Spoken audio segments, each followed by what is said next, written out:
Assalamualaikum warahmatullahi wabarakatuh. Kami dari kelompok 2 akan mempresentasikan sejarah perkembangan UMKM dan koperasi di Indonesia. Nama kelompok 2 terdiri dari Syam Hidayatullah, yaitu saya sendiri, NIM 201911433. Lalu Naufal Hanif Nur Fikri 202011261 dan Satria Gilang Maulana 202011471. Saya sebagai moderator dari kelompok 2 akan memimpin jalannya presentasi di sore hari ini. Langsung saja kita masuk ke materi. Sejarah UMKM di Indonesia. Transaksi jual beli memang sudah mendarah daging pada perekonomian di Indonesia. Bisa kita katakan bahwa kegiatan berdagang adalah sumber pendapatan terbesar bagi sektor perekonomian.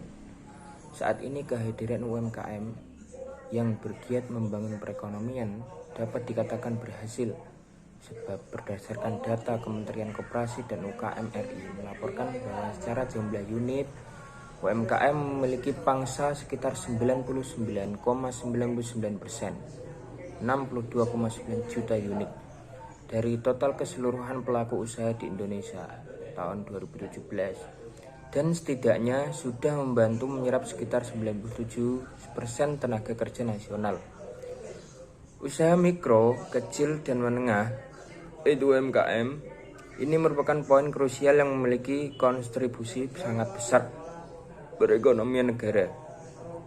Jika berbicara sejarah, UMKM di Indonesia sudah berkembang sejak lama dan terbukti tetap mampu berdiri tegap di tengah terpaan krisis ekonomi di tahun 1998 silam.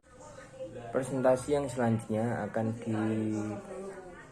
dilanjutkan oleh Naufal Hanif Nur Fikri. Perkembangan UMKM di Indonesia. Dari tahun 2010 ke 2017, jumlah PDB UMKM meningkat lebih dari 2 kali lipat.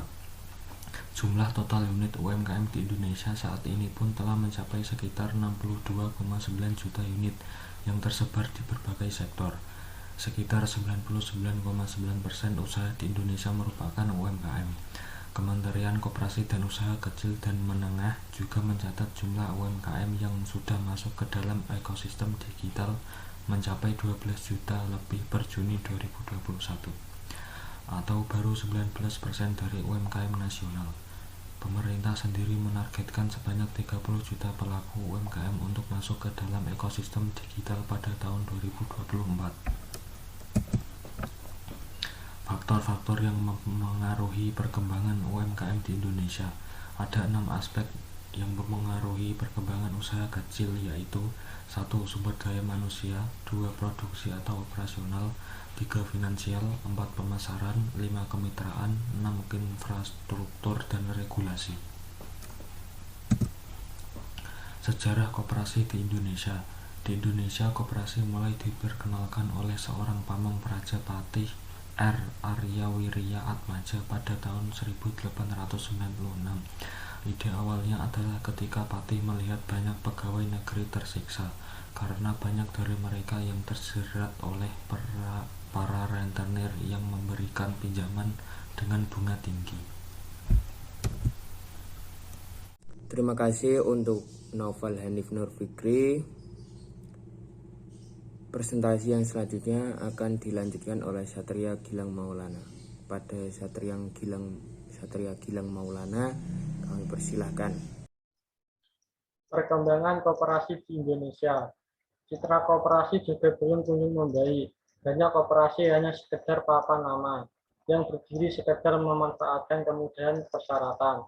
Banyak koperasi bodong yang merugikan masyarakat, sehingga koperasi bukan mensejahterakan tetapi menyengsarakan anggota karena gagal membayar simpanan. Koperasi simpan pinjam yang membebani bunga pinjaman tinggi. Koperasi bukan sebagai menolong anggota, tetapi menjerat anggota dengan bunga yang besar. Dan masih banyak lagi keluhan terhadap koperasi. Keberhasilan koperasi tidak hanya tergantung profesionalisme pengelolanya, tetapi juga partisipasi anggotanya.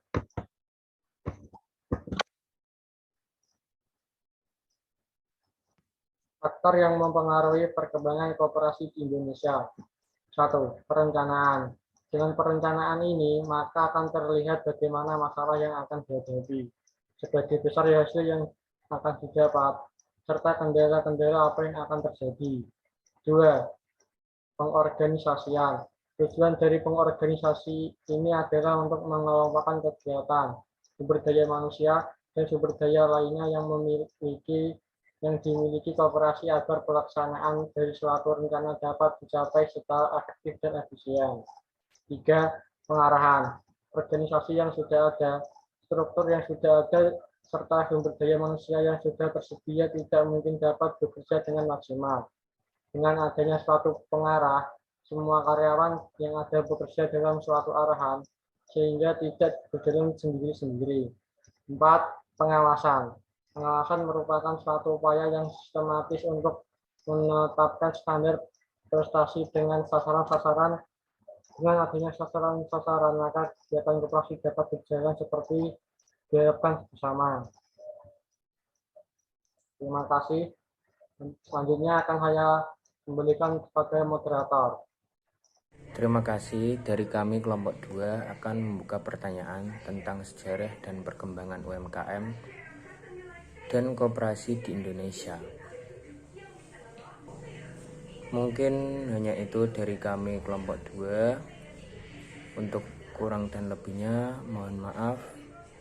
Saya Hisyam Hidayatullah sebagai moderator dari kelompok 2 mata kuliah UMKM menutup jalannya presentasi hari ini. Terima kasih. Wassalamualaikum warahmatullahi wabarakatuh.